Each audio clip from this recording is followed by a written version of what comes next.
start. Long ago, you stopped believing in the corrupt corporate media. You canceled the newspapers and cable shows and began reading your news from social platforms. Dominant on those platforms were conservative voices, like mine. We are the Americans who did not have a voice in traditional media. Honestly, do you think the left wants me to have a platform to speak?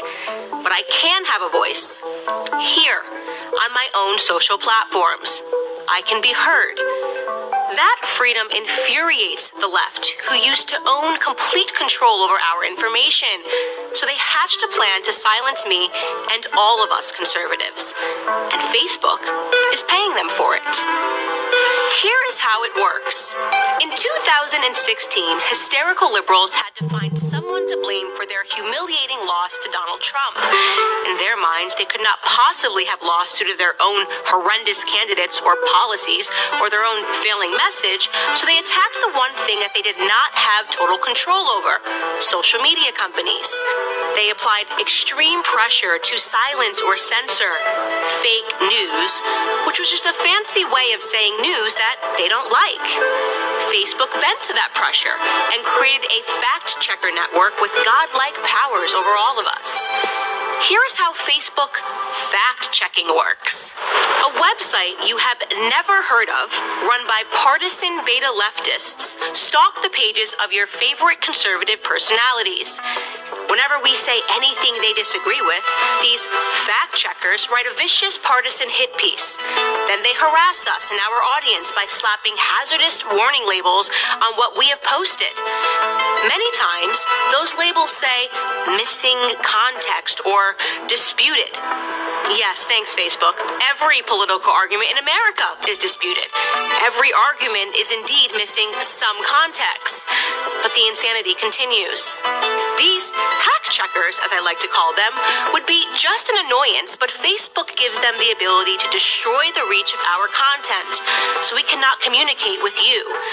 They demonetize our pages so we can't make a living producing content for our audiences. And here is the breathtaking part.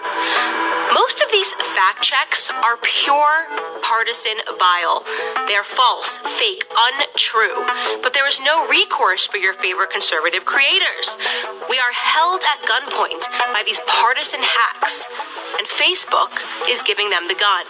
This is why I am suing the Facebook fact checkers. I'm suing them on behalf of you, your favorite creators and news sites, on behalf of our freedom of speech and thought. So who are these hack checkers? Well, I'm suing a site called Lead Stories. Lead Stories is run by a former CNN employee of 26 years who makes a living cannibalizing and slandering conservative content and creators. His website has published disputed fake news stories, including one that went after my content personally.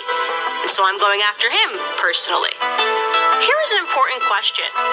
Who funds Lead Stories?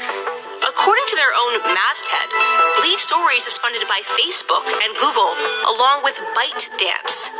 And what is ByteDance? It's a Beijing-based company that owns the TikTok spyware app. Our own Justice Department says the company is a national security threat and compromised by the Communist Party of China.